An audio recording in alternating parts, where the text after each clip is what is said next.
Welcome to The Young and the Restless. I'm Victor. I'm Zach. And I'm Olivia. And this is the podcast where, as an AI learning model, it would be unethical for us to interpret your dreams. Now I lay me down to sleep.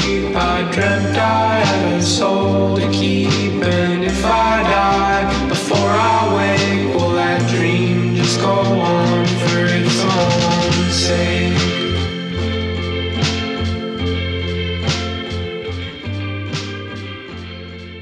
And boy, do we have a part 2 for you. Oh, you're just going to dive right in? Yes, we do. How about you? I was going to ask you how you guys are doing. But yeah, this just Nothing right new. up. Nothing new? He's in the rhyme zone. Right up front here, this is a part 2. If you're turning this on and you haven't listened to the Wobbly Room part 1, go back. Part dos. Don't be blue. Anyway, how are you? Me? Yeah, you. So last night I decided to get really high and watch Love on the Spectrum. Oh, You guys ever seen that show?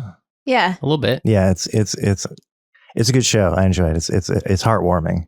But you know how it's like, because it is a spectrum, you know, and I feel like that show does a pretty good job, as far as I can tell, of representing like, you know, every shade of autism.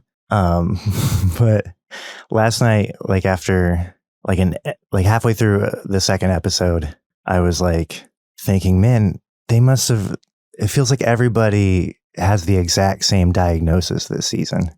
And that's when I realized that I was watching the Australian version. Wait, tell me more. What's different about the Australian version? Or you just mean the accent? I'm saying I was so high that I couldn't tell the difference between Australian and like that. I thought that I didn't realize that they were speaking an accent. I thought that was part of. I can understand what type of high that is, where you like confuse basic things. You get some wires real crossed. Yeah, I forgot what an Australian accent was. I just thought that that was part of the way they talked. I mean, it is, but not because they're autistic. Just like, oh, this is so cool. It's this autistic person in this autistic family in this autistic town. Oh, everyone on TV is autistic. Yeah. Oh, everyone they encounter is also autistic. How neat. Yeah, it was just, Well, the narrator's autistic. I kind of lost my mind laughing, but it was at myself that I got so high I forgot that Australia was a place. One time I was at a zoo, which I don't typically go there. I don't really approve of them. But anyway, I was at a zoo and I was very high. And I saw what I believed to be a rhinoceros. And I got so upset. And I was yelling about how I don't think they're supposed to have that. And that seems fucked up. It was a pig. It was like a warthog, like Pumbaa, like Timon and Pumbaa style warthog. But like my brain saw that and was like, rhinoceros. Are they huge? No, it was it was a pig. Oh, okay. I was very high. We've been powering through the Twilight Saga. Oh yeah, we have been doing that. We've been hate watching Twilight. Yeah. It's worse than I remember. Yeah. And I remember it being terrible. Sounds like a good use of time. Well, so I'm really curious about I think I saw the first 2. But I hate read the books. An even better use of time. Oh yeah. But like I'm very curious how this like half vampire baby thing plays out in film, because like so much of what they do in that series is not very translatable, and so I'm just from book to screen, you mean? Yeah. I was working at a movie theater the night the first Twilight movie, like I had to work that midnight premiere. Oh god. I'm sorry. Yeah, and I remember there being like a few like dudes, like in my demographic, like 30-year-old dudes that came to see it because all they knew was vampire. And Is that enticing to 30-year-old dudes? Horror is. Oh, okay. I mean, And they I remember two guys in particular that were these two regulars that loved horror movies, and they came in because they had no idea what Twilight was. They just thought it was a vampire movie, and they looked so crushed when they left. They're not even really vampires. Like, they don't have any of the downsides of vampires, and they're kind of X-Men, basically. Yeah. They each have a unique power. They live with like a guy that like took them all in. It's kind of X-Men. Yeah, like if Degrassi took place at Professor Xavier's school for the gift or whatever. But like less cool than that. Yeah, that was actually a pretty good idea that I just pitched. I mean, cut that out. Write that down. Yeah, we had a major meltdown that night too at the movie theater. Like all of the because behind we had like a bunch of different concession stands, and all those soda lines go back to one room that is just full floor to ceiling on every wall with soda boxes hooked up to tubes, and a bunch of them like burst that night. I can't remember what. Oh, I thought you were saying that like somebody had a meltdown. Many people Like had a you meltdown. But it was because there was 6 inches of suicide big gulp on the floor. Oh God. Mixing with all the popcorn and other concessions. Yeah, never forget. I know. So I did not read the Twilight books. I know that I saw one in theaters, but I have no memory of it whatsoever. I like fully blocked it out. So I'm really experiencing it all for the first time, and everything everyone said about them was accurate. They're bad in exactly the way I thought they were going to be. I actually went in thinking like maybe the negative hype is overblown. Maybe these are going to like win me over a little bit, or they'll have like redeeming qualities, but no, they're just bad movies. Like, and so toxic too. The relationship is like seriously messed up. Yeah, I mean, he's like 1,000 and she's 17. Right. Yeah. And like, he's just constantly like lying to her and like making her insecure and being like, I have to leave you. I'm going to leave you. And making her like beg for him to stay. You deserve better. Yeah. You could really tell what turned Stephanie Myers on. Like, she was like, you can tell when it's like doing porny things for her, because it feels like a fan fiction.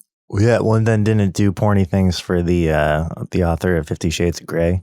Yes. Yeah. That's right. a Twilight 50 fanfic. Shades of Grey was yeah. That's correct. I haven't seen that one. Maybe that's next. Yeah, did they leave any of the vampire stuff in for that? Or did they cut all of that out? Vampire bondage. That's a genre and a half. Anyway, enough about that. Yeah. Wait. I got one last thing. All okay, right. I'm going to describe a monster to you, and you tell me what kind of monster it sounds like. Okay. Invincible, skin of stone, in the daylight, nothing happens, can read minds. Edward Cullen. All right, now we can move on.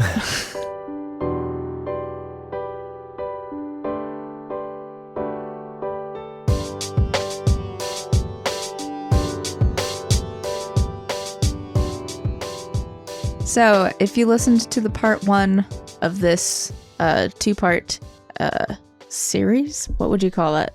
Yeah, 2-parter. Of this 2-parter, you may remember that we cut it off short because it became clear to us that that dream was about something we were not talking about yet, but now we are talking about it. Hell yeah. And it's about damn time. Mm-hmm. Do you want me to say it? Do you want to say it? You go for it, yeah. Victor and I are having an affair. This podcast is over. Olivia is dying. That's not funny. But I am dying. And so are you. Actually, everyone's dying. We're all dying. We're all dying. I'm dying a little bit faster. I'm dying of anticipation. Yeah.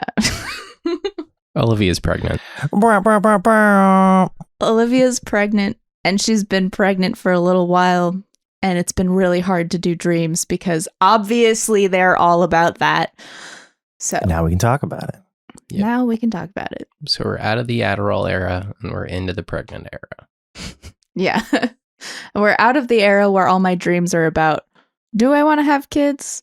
And we're into the era of where my dreams are about, oh, fuck. Why did I have kids? We're having kids. You're not quite in why yet. No, we're in the, oh, fuck, what did we In do? about 15 months, you'll be. How do I have kids? How do we keep them Yeah. alive? No, it's exciting. Obviously, like I've already given my congratulations and like had my reaction because I already knew. Right. So We can't keep secrets between the three of us. This really podcast wouldn't work. Stop digging through our trash, Zach. I'd be like, what the fuck? Why are you guys not doing any dreams? It'd just be week after week of me talking about my jerking off dreams. Like, this feels really one-sided, guys. I wish you'd tell me what's going on. Yeah, so that has been what's going on in our world lately. We're excited. I know we've talked a lot about like not, going back and forth and me not knowing if that's something I wanted to do. But Here you are. yeah, now that it's real, it's kind of cool, I guess. Yeah, it's fine. In case your future kid is listening, I'm excited for your existence. Uncle Zach's excited to meet you. Uncle Zach's excited. Uncle Zach's excited to meet you. We are indifferent. So this may be the first time we're meeting. We're your parents. You may never have heard our voices before listening to this recording, but No, but I should clarify just so people aren't deeply offended or concerned. We are excited. yeah, It's cool. It's also super scary, Yeah. though. I feel like that's what I'm picking up is a little bit of It's actually not, now that we're here, it's just kind of like weird to be talking about it in this setting. sure. Like, yeah, it's fine, but like I'm doing like a guarded thing, I guess. yeah. No, we're excited. We're trying to do all the prep. We're talking to the people we need to talk to and getting our books plan together and everything. And I'm more Getting just lots like, of towels and like how do we deal with like there actually being a baby, and then like that's like, oh, that changes everything. Right now it's like this is all preparatory, but then there's going to be a baby that I have to keep alive, and I'm a little freaked out about that, but I'm excited. Taping styrofoam to corners of coffee tables and stuff Yeah, like that's that. coming. Yeah, Get lots of sleep now. right. yeah, I am. I did sleep. I slept like 14 hours in one day. The first trimester is no joke, man. Like, I feel like I had heard that it's like intense or whatever, but like I thought surely like the pregnancy symptoms happen more the more pregnant you are. No, the first trimester is the worst, apparently. Really? She's having a time. She Yeah. can't look at leafy greens without puking. Hmm. She's sleeping 14 hours a day. Not every day. That happened one day. It's getting better, but like, yeah, so tired, so hungry, but also want to barf. Yeah. So hungry for. Are you getting weird cravings like not leafy greens? She's just adopted my cravings. She's Ice just cream? like into the garbage that I like to eat. Yeah, she's like, she wants like nachos and ice cream. Hell yeah. I've been like cottage cheese has been keeping me alive, actually. I've never like been like a cottage cheese person, Oh, but man. it's like so protein packed, and it's like that's what you need. Like you need protein or you feel like you're gonna die. And so I just like need a spoonful of cottage cheese every like 2 hours. Yeah, back when I ate dairy, that was one of my favorite snacks was dipping like what are they called? The really thick kettle chips. Like dipping kettle chips and cottage cheese. Dude, that's the shit. All right, let's break for 45 minutes while we go get that snack for Olivia. The salt and pepper one. Yeah. That would Like be good. Yeah. Boulder chips. Do they have those in Seattle? No. We got Tim's out here. I don't know if that's Whatever floats your everywhere. boat. It's got to be crunchy. Mm-hmm. Fuck. Sounds good, doesn't it? I'm gonna try not to think about food. I just ate, but I'm hungry now. Yeah. Well, you're eating for 2. You're allowed to. I feel like I'm eating for 4. You should be going to town. But you just confirmed it's only 1, right? Yeah, Yeah. there's only 1 in there. Yeah, so last time we recorded, we were going in for the first ultrasound the next day, and we didn't want to like announce before we knew for sure that like, you know, everything looked okay, and everything looks okay, and so, you know. See, I'm an immortal vampire, and Olivia is immortal, so we didn't know what was going to happen with the baby, like if it was going to be like a freak or something, but like a super baby, like maybe like a animatronic doll. I think that's the next one that we're gonna watch. I mean, canonically, it's going to kill her, right? Yeah, well, that's okay. I will turn her when the Wha- time. what- We argue all the time about whether I should turn her or not. I don't believe I have a soul, but I think she should keep hers. So, You know, I was thinking about cutting all that Twilight stuff out. Now I can't.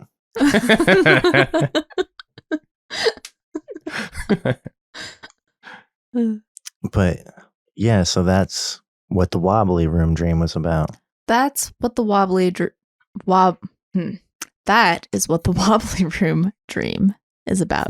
We believe. One more take for safety. Excuse me. That's what the Wobbly Room dream is about. And we didn't really dig into it too much off air. We like talked a little bit about it, but and I think there's still some pieces to connect. Like I'm not sure what the boat part means, and anyway, we can get into it now. So do we recap the dream? How should we jump into it's this? like a quick recap, probably. Okay. All right. So the dream I had started off in a boat. There was a couple there that we are friends with in real life. They were arguing. I kept going in and out of the boat, and the last time I came out, it was suddenly sunny, and there was a captain who said, "This is Cozy Cove. I don't usually stop here because it's dangerous." And then everyone got back in the boat, and we were suddenly at a haunted house where I needed to get a code for my email to get in the door.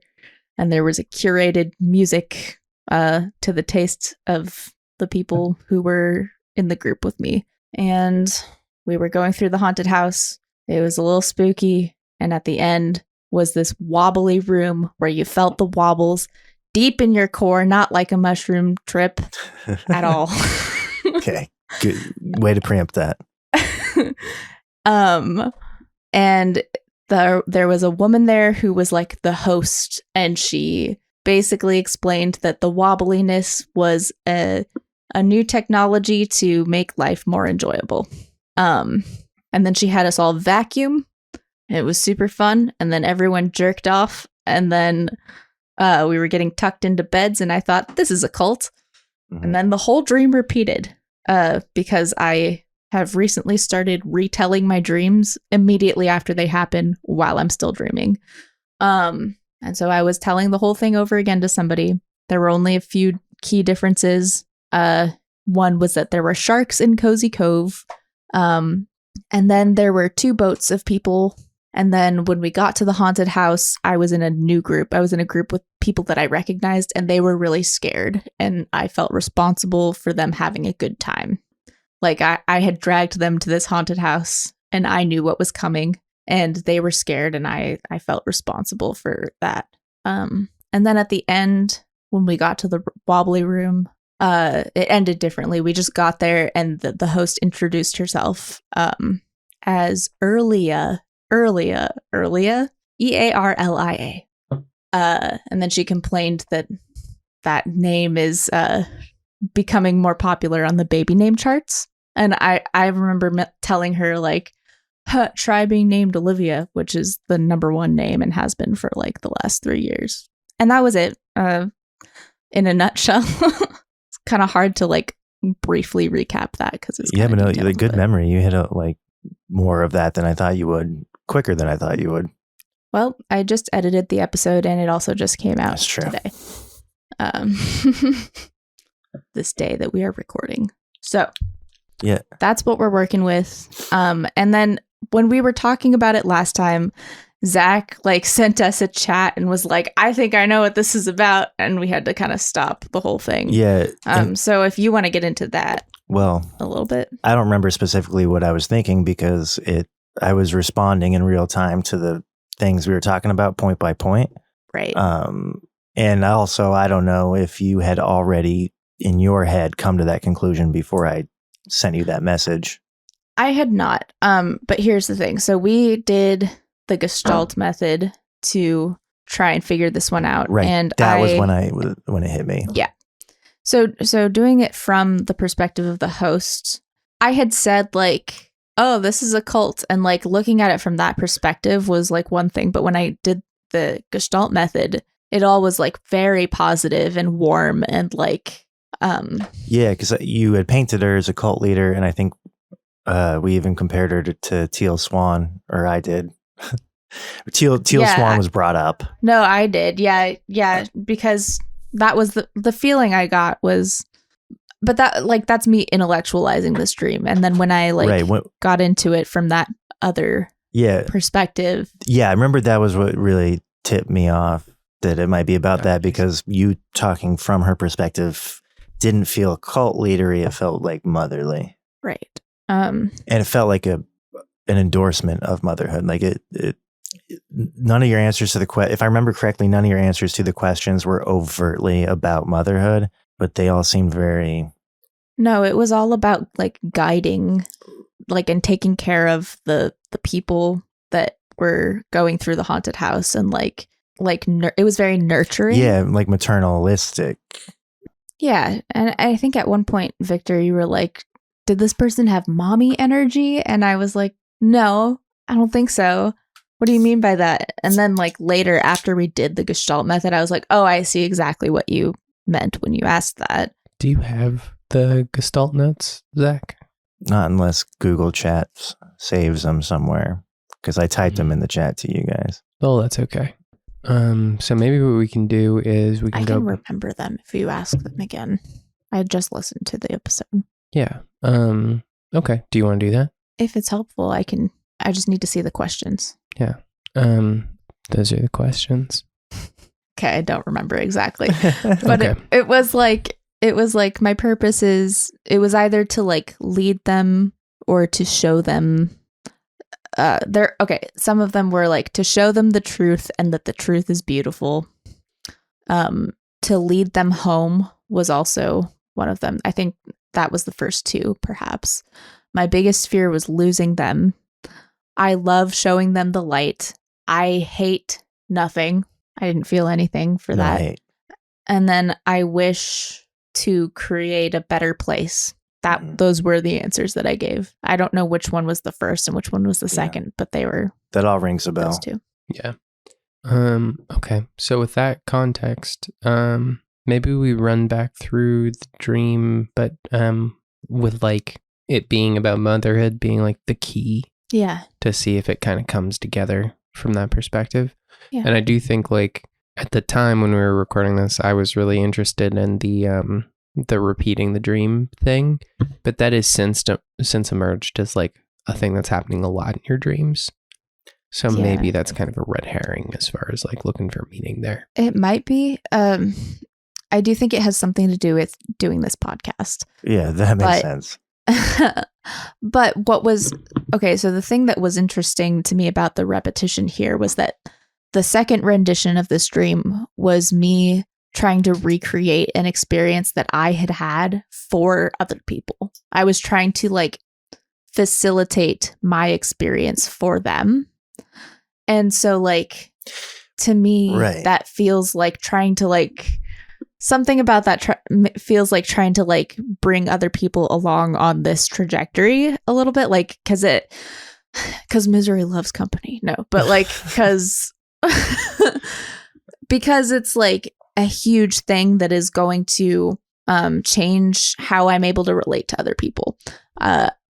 So a few episodes ago, we did one of my dreams where I was I like was visiting like somebody that I used to know a long time ago, and they were very different. And like when we gestalted him, it was all about like trying to reconnect with people, trying to like connect with people when you're like growing in different ways and like on different life trajectories.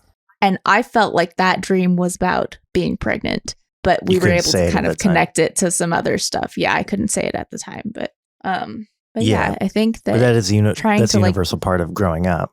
Yeah. Yeah, totally. It is. And like, I do feel that in other parts of my life, but like in this dream, I do think that something about like trying to bring other people along for this and like show them that it's really cool and great is like a little part of me that's like, all right, everyone else is coming along too, right? Yeah. I remember when you were doing the Gestalt, feeling like that was, because saying the dream is about just motherhood is pretty vague.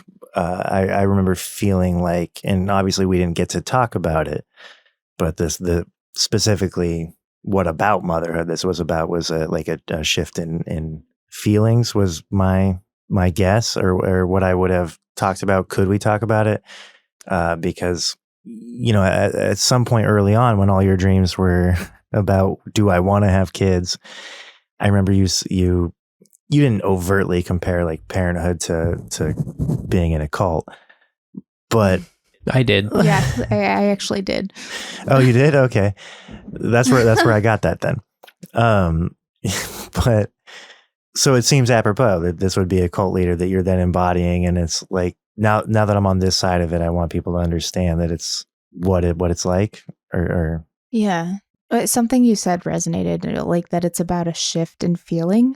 And so I had this thought today when I was listening to the episode, because I wanted to like have this fresh in my head before going into recording a part 2, but like the Wobbly Room. So like the Wobbly Room, what I don't know if I've like said this strongly enough, but that was like the whole thing for me. Like the wobbliness was so cool and fun, and like that's what that had more energy than anything else. And it was a thing I had never felt before, which I guess is kind of like hallucinogens in a sense. Like it didn't actually feel like, I don't know. Anyway, you said the difference was it wasn't about your perception visually. It was an internal thing. It was like, the reason why I didn't want to compare it to that is because I can't compare it to anything I've ever felt before, which I can say the same thing about hallucinogens, but like so I can't compare those two things to each other. Yeah. But what they have in common is that they're very unique experiences, and I can't compare them to anything else.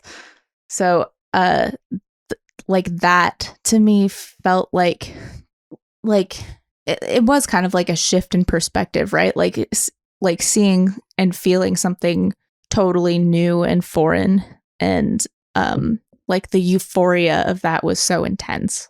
And I can just like comparing that to like becoming a parent, I can see, like, you hear people talk about how it's like you'll never, like, you won't know what it feels like until it's happening. Sure. But yeah, so like that whole second part of the dream, everything from the haunted house makes a lot of sense to me. Like there was this like maternal guiding figure, like kind of shepherding people through something that was like scary, but it was controlled. Like there were challenges, and like the haunted house itself was like frightening at times, but she never like didn't have a handle on it. Like, I think she represents like my idea of a, like, what I would want to be as a maternal figure for my kids. I think I remember us or someone saying that the haunted house, like the scariness of a haunted house, like that could be emblematic of parenthood, because it can be a scary thing. But it's ultimately, never mind. I'm losing the thread. I felt like I was the kid. I was like in the child's position. Wait, what kid? Was there a kid? No, I just felt like I was me and the other people in the haunted house were like kids. We were like the kids. Yeah. In this metaphor. Yeah. And we were like the kids going through like childhood. I mean, I guess to me it makes sense of like the haunted house is maybe the anxiety you've felt about the scariness of being pregnant and then giving birth and then being a parent. And then the big like unimaginable reward at the end is like trying to tell you that it's ultimately very worth it and that all of the haunted house stuff will seem small and silly compared to the rewards of doing the thing, you know? Yeah, no, that makes sense. And then this mother figure is like maybe a version, maybe the part of you that knows that, or maybe it's like Mother Nature, you know? It's like then the positive aspects of this, or like the just the natural elements of this being a normal part of life that you're doing. Yeah, that does feel true. I don't know if this makes sense, but what feels really true is that the experience of going through the haunted house was both a metaphor for being a child and being a parent. Like, I see what you're saying, and I feel that too, that it was like me going through the scary experience of like becoming a parent, and it's scary, but it's also very rewarding. But at the same time, there was this maternal figure who I felt was like I really felt like she was guiding her children through an experience in a safe and controlled way. Yeah, that's why. Okay, so that's why I never minded myself a second ago, because I was going to say maybe the reason it was a haunted house, because you mean like a haunted house like you would see on Halloween, right? Yeah, it was like a spooky mansion. Right, which is like a facsimile of something dangerous. You know, it's a planned thing that's not actually dangerous. And that's why I said never mind, because I was like, well, parenthood and childhood, to your point, are potentially, I mean, they're real things with real stakes. So that parallel doesn't actually work. Unless what you just said, there's a figurehead guiding you through it. That does feel more resonant with the idea of what a haunted house means to me. That does feel true. It felt like the experience of going through the haunted house was supposed to be challenging and frightening at times, and that we were supposed to know that there was somebody there who was taking care of us. So it's ultimately safe. Yes. So like that all feels very true about the second half of the dream. I don't know what the boat stuff is about yet, though. Like, we haven't gotten into that. We've talked about boats on this podcast a few times, but yeah. But that's where that was the whole setting, right? That's where the whole dream took place on a boat, right? No, the first half. It was. She ends up getting off the boat and into the haunted house. Well, I thought the haunted house was on the boat. It was a much smaller boat. It was like a speedboat. Oh. You had a captain on a speedboat? Yeah. Yeah, and at one point in the last episode, you described yourself as being at the front of the boat. And okay, so at the beginning, so I was of the picturing dream, a big boat. I was picturing you on the front, like the mermaid on the bow.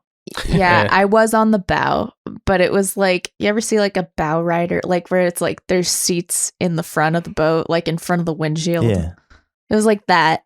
And then I kept going, like it also kind of had like a hull, like you could go into the boat, and I kept going like down. It was like, maybe it wasn't a speedboat, it was like a small yacht. I don't know. It had like a ferry. I don't know.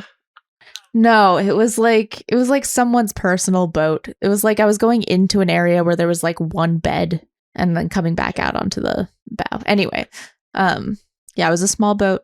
And I'm including it. I don't know. I don't know if it's relevant, but like seeing the couple arguing, like, I guess I'm just like including anything that I came back around the second time and mentioned when I retold the dream within the dream, you know? Because like I feel like there were a couple of things I excluded the second time or like changed, and maybe those were the less relevant pieces, or like I found better ways to like tell that the second time. But the continuity between the first and the second time, or like the parts that had continuity, I feel like are important. So the first thing was that there was a couple arguing. she was mad at him. And that did happen both times? Yes. Okay. So the last time we were doing this dream, I had 50 Dream Bible tabs open, and you were like, too much. I don't want to hear it. Don't give me Dream Bible entries.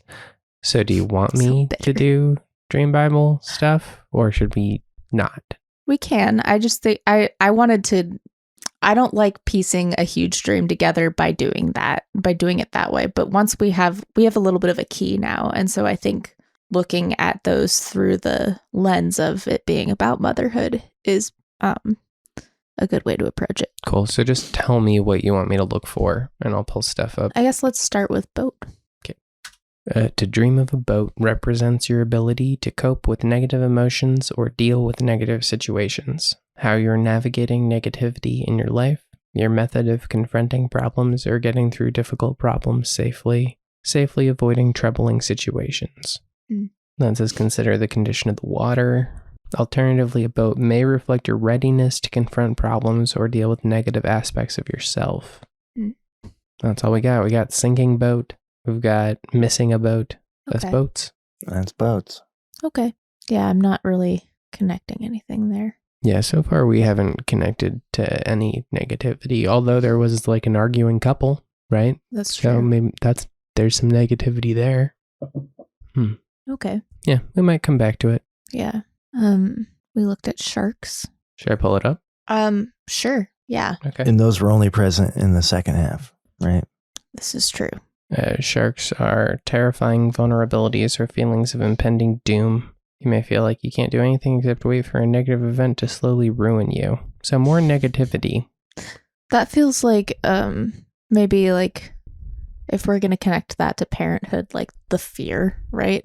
Yeah, sharks are symbols that often appear when people are having very difficult life situations where they fear terrible consequences, are having doubts, feel that a problem is leading straight to failure, while they can do nothing about it. Yeah, that feels like the fear of like what parenthood could be like.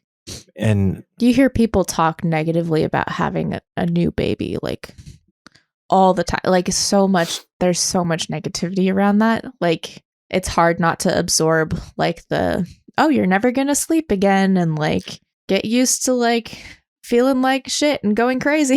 I think this next second paragraph is totally connects to what you're saying.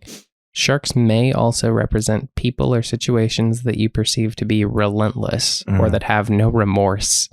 It may also represent your own drive to have it all at any cost. oh, Yeah, no, because like I do feel like a determination to like do like Victor can tell you, I've been like super focused on like learning the things that you need to know to like maximize your positive experiences with like a newborn and being pregnant and giving birth and all of that, like and like maybe that's not healthy, because I think you can also like do all of that and it still is going to be really hard, but like I definitely have a drive to like make it good.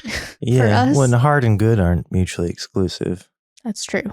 It's definitely going to be both of those things. And the sharks only came in the second part of the dream, right? Yes. And the haunted house was in the second part of the dream, right? No. The haunted house came in both. Okay. The sharks were only in the retelling of the That's dream. what I meant. But Okay, yeah. The haunted house happened 2 times. okay. The first time we all jerked off. But the captain did say that there was danger in the water the first time around. We just didn't see the danger. Yes. Well, So Correct. it could have been sharks the whole time. Yeah, it did kind of feel like just that does seem like that's a parallel to pre and post pregnancy life, right? The first time around, we just jerked off. We didn't see the sharks there. The second time, you were like aware of the danger. and just trying to get other people to join me. Yeah, and to understand that it's Come on, have a kid. to understand that It'll it's be just great. a haunted house. Like you'll be fine. But But I don't know, that negativity you're talking about, or those negative attitudes surrounding parenthood, I can't speak for previous generations, but it's definitely like very much a millennial thing. Yeah, no, I think that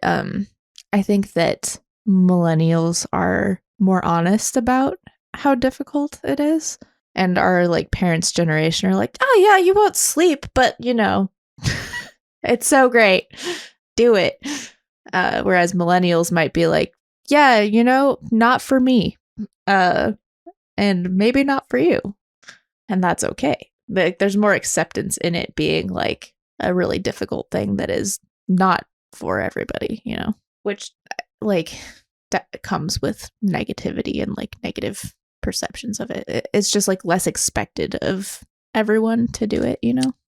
Yeah. I feel like not pressuring people into it is good, but the cynicism does feel a little shark-like. Yeah, I don't know that that's helpful. But I also do think that like I see that, and I actually think that there's value in people like speaking honestly about it. Like I don't know, like there are probably people who regret having kids, and I think that people should be allowed to talk about that. Mhm. That's like, I think for a lot of people, especially older generations, that's like the worst thing you could say. It's like, that's so fucked up. Why would you say that? But it's like, that's a valid feeling to have. And I respect people talking openly about how difficult it is, and they're not wanting to do it. Yeah, I mean, that put. Totally agree. Sorry, go ahead. I mean, I get the notion that would put me in therapy if my parents openly talked about regretting having me. Yeah, I mean, I'm not in any way, shape, or form that I could access. Do you really need them to be excited about it or like grateful? It's fine if they're like, oh man, what did I do? That's fine. They don't need to. You exist they don't need independent to be pumped of them about it, but regret is a pretty strong fucking word, especially at 33 years of age. You don't understand, Zach. Some people's kids really suck. Yeah, so that would be the implication. You just got one over on them. You know, you get to exist after 3 decades. And they have they're to like, suffer the consequences. After 3 decades, they're so like, not worth it. No, I guess I'll just find acceptance within. Cool. Okay. Could you go back to boat again? Okay. It was like how you navigate negativity, your ability to cope with negative emotions. How you were navigating negativity in your life. I can't Negativity say navigated. anything. So this is That's one right. of those like how entries. Like it's about like looking to like, is the boat sinking? You're probably not navigating your negative emotions very well, right? So like maybe looking to how the boat. I feel like the boat was doing fine this whole time. There was a lot going on, but I felt like the boat was never a problem, you know? We can keep exploring it, but like the boat could just represent the same thing that the haunted house did.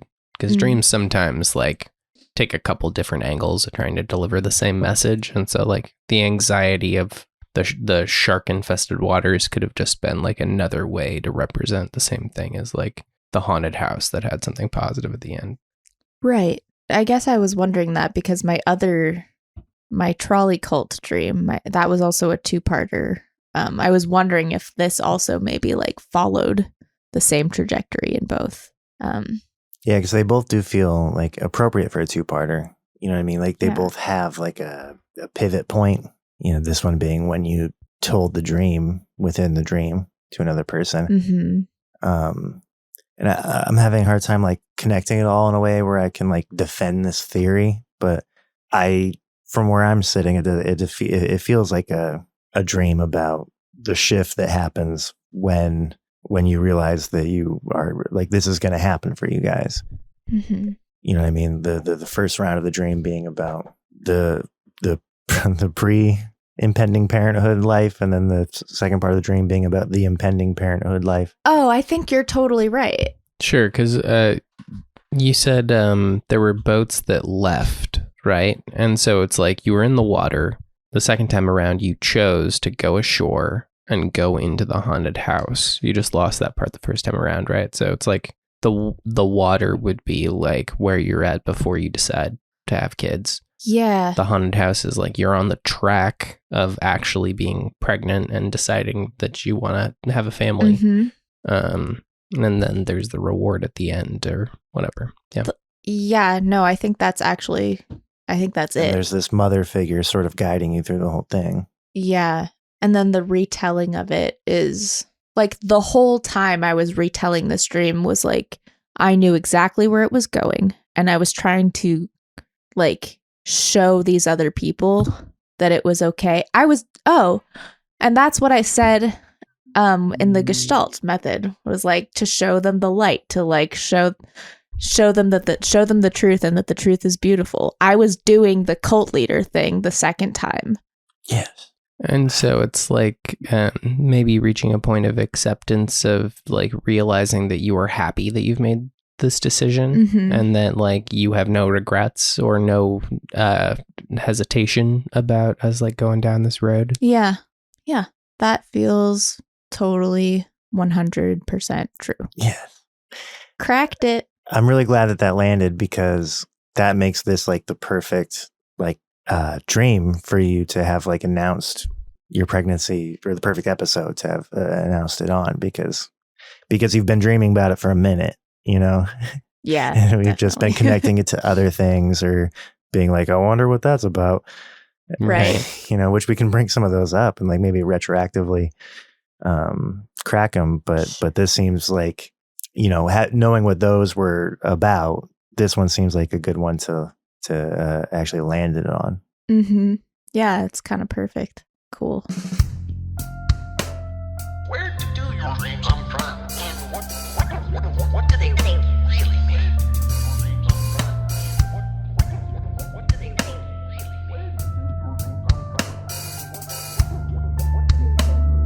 Yeah, speaking of things we've talked about in the past that relate to your news this week, did you want to talk about those synchronicities?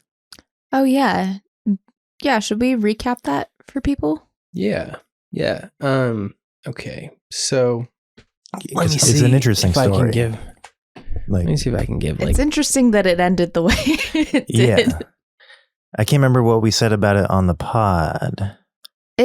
At the time, it was weird. At the time, it was all weird, and we didn't know. So maybe we did like kind of present it with its given weirdness at the time, but now it seems especially impactful. So Yeah, and for people who haven't heard that episode, maybe we'll just... So I'll try and hit all the points succinctly, and then Olivia, you can chime in. I also can't where remember I'm what forgetting happened, so things. I'm also just curious. So something Olivia has said felt like meaningful was like, you know, as we've said, we were often talking about if and when we were going to have kids. And there was a night where she was like especially doting on the dogs and looking real happy with our dog Friday, who is essentially a baby. She's a very cute little pit bull. And I said to Olivia that I thought she would love being a mom, which is not like something that I say a lot or said a lot or whatever. It wasn't like that I was saying that all the time. It was like we had a moment where I told her that. And then that night, Olivia and I both had kind of vivid dreams. I can't remember if they ended up feeling relevant at all, but vivid dream night. I think mine was about like reconciling with somebody. And Olivia, do you remember what yours was about kind of generally? I had a sister named Spencer. I don't know. Yeah. Just a couple weird dreams. But when we woke up in the morning, I had a message from an ex-girlfriend that I hadn't talked to in like a decade. And she said like, hey, I had a dream about you last night. I dreamt that your wife it was that me and my wife were having a baby. We were using a surrogate. The surrogate was a friend of this ex that reached out to me, and my ex was the doula, The midwife. or the midwife She said. for this. Like she said she's for this process. a midwife in real life. Yeah, she is. Yeah. And so she shared that with us, and then we talked about it, and Olivia was like, hey, tell her that like that's crazy, because we've been discussing that, and we've even been discussing maybe doing a surrogate for reasons we don't need to get into. And then, you know, so we said that, and then my ex came back and said like, well, now that you mentioned that feels like relevant to you, or like that clicks for where you guys are at, this is just a thing I believe, but I believe that like when you get dreams like this, it can sometimes mean that like there's a spirit, there's an entity that wants to come into being and is trying to choose you as like the opportunity to receive life, you know? And so we thought, hey, that's cool. And she was like, maybe you should try and get pregnant. Yeah, she said like maybe now's a good time to try, and we thought maybe now is a good time to try. And then Olivia felt like she was having like a really surreal day. Like it felt like there were a couple weird synchronicities coming up. I think like alligator kept coming up for you in a couple of different ways. Yeah, it came up like 3 or 4 times in a matter of like just a couple of hours. After the alligator show dream? Right. After that, well, so like we had the alligator dream. Then this day for Olivia, alligator keeps coming up in her head. She keeps seeing it everywhere. Alligator is a thing. And then we're on the road and we hear from Steve, and Steve is saying something about the alligator show dream. I think that was actually when we made the agreement to have him on as a guest. But Steve brought up the alligator show episode, and it clicked for Olivia of like, wait, alligator represented a baby. This is all baby symbolism that I'm getting hit with all day. And then over the course of like, I think a week or so, Olivia was getting into like tarot readings. I think she was like doing tarot like in the car on the way up to Bellingham when we were going up to a party up there. And she kept getting like the same, not exactly the same, but like she kept getting like repetitions of cards as she did like multiple readings. Like she would shuffle the deck and she'd be getting the Empress card like multiple times, which is it was Empress, right? Yeah, I got the Empress card in the like, so I'll draw like 3 cards and it's like past, present, future spread or whatever. I 2 times from a shuffled deck drew the Empress card in the present position, and that card, if like in the guidebook, is like, this card is all about motherhood. You might be welcoming a new birth. Yeah. Which was a little weird. Yeah. Just and then so Olivia's not on, or well, now really not, but Olivia's been off of birth control for a while and uses something called natural cycles, which is a way to track your ovulation window, basically. And so it's like a non-chemical way to do birth control, right? Which is pretty cool because birth control can have all sorts of health effects for some people. Yeah, and condoms feel like shit. Well, they still got to use those. Yeah, I still got to use them. Even with you're using those with the natural. Well, yeah, so it like tells me when I am fertile, like, and so yeah. No, actually, I was very good about that, and was very on top of making sure that we were being careful. So it's not like you pulled the goalie or anything. No, it was. So then after all of this happened, so Olivia has a very good understanding of what's going on with her cycle because she's got this app. And so then she sees, what the fuck? I am ovulating a week early, which never happens to me. Like, I could feel that I was ovulating, and like we were waiting for the app to confirm it, but like I felt it happen, and it has never happened early before, ever. So like we were in the window where pregnancy was possible. We're getting bombarded with all of this, like, you should have a baby stuff. And we decided to try one time. And it worked. One time. One and done. I had been telling her for a while. Oh, so when we tried, be one and done. So you did try, no right. goalie. Okay. Yeah, we decided to try that one time, which usually takes people a lot more effort to. Yeah, and it was also the day after I ovulated, which you have a much lower chance of that working. But it literally was like, it just felt like there's all these weird signs. Let's just give it one opportunity, Right. just because.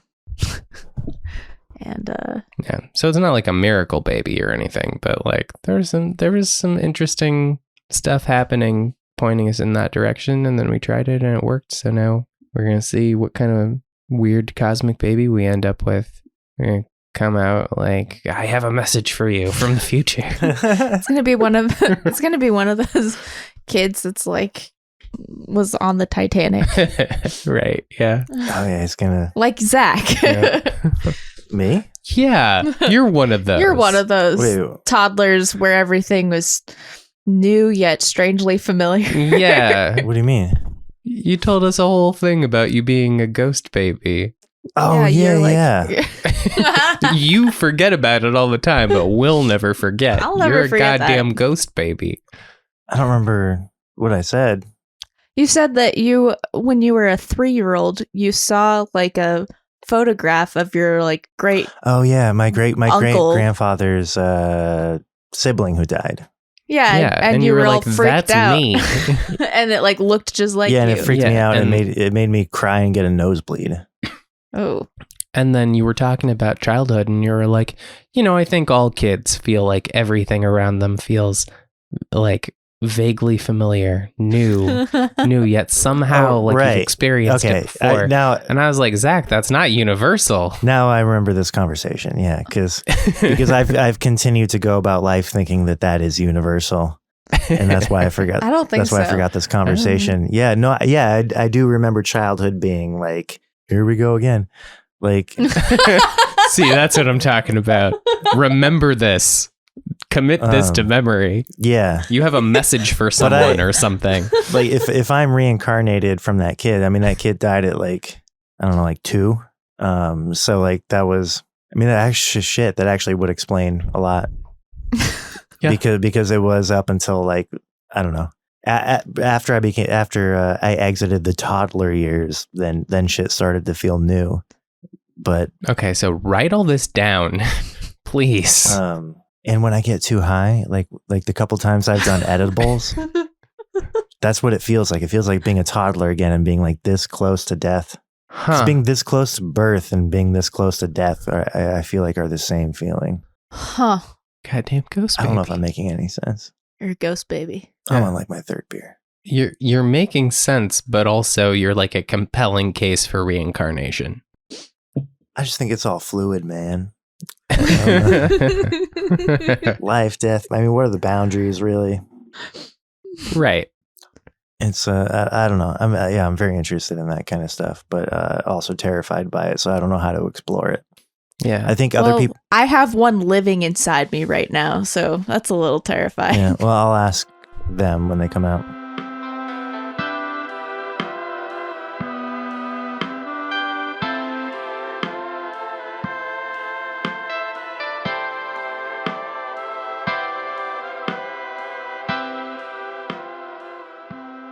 Am I mistaken that the father's biology is what determines No. gender? Is that a misnomer? That's Yeah, correct. that's correct. Yeah. But how? How? Yeah. I think that each sperm either has an X chromosome or a Y chromosome, So and it's nothing that you could determine from the father, like as a man. There's nothing you The- can't look at him and be like, oh, this dude has a lot of fucking estrogen. He's gonna make a girl. I don't know that there's any like science. That sounds like bro science. they say that if you fuck like on ovulation day, or after, like that, it's more likely to be a boy. But if you How does that work? it's how fast they swim. Oh, okay. But so they're I- like more motivated. Like or the something. Y guys swim faster. Why, guys? than the I also X. read that the egg. It's not up to who swims faster or stronger. The egg actually Yeah, will I've let read that too. different sperm Yep. in. You're Like correct. the egg chooses based on The whatever. wand chooses the wizard.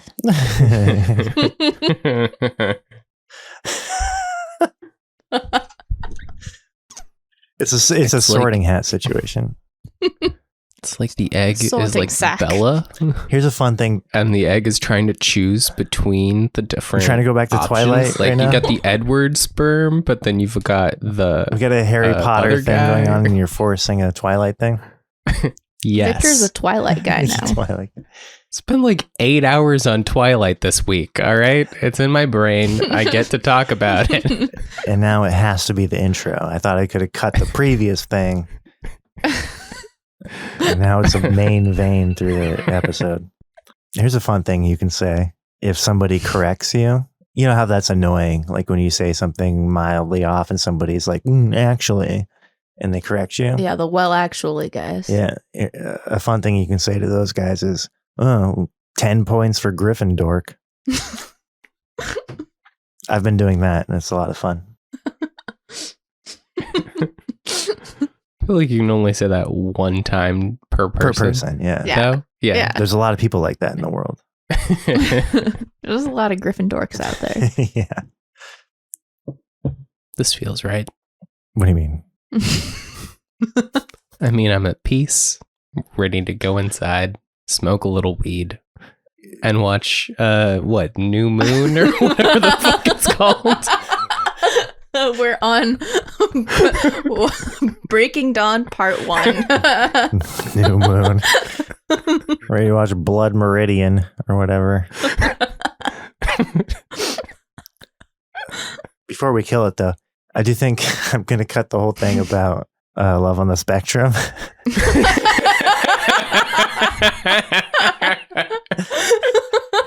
But you Okay, can wait, leave that in. Well,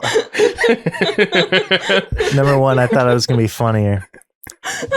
And well, now I don't know if I can cut it because it led into the Twilight stuff, which was apparently a theme, and that's on you guys that your coming out as new parents episode is also a Twilight episode. I love that. I don't know what you want. But no, you feel like that's an episode? Yes. Yeah, Yeah. I think we got there. Yeah, that felt like an ending. Thank you for listening to The Young and the Restless. You can follow us on social media at The Jung and the Restless Pod and submit your dreams for interpretation to thejungandtherestlesspod at gmail. And as we always say, Olivia was AI the whole time.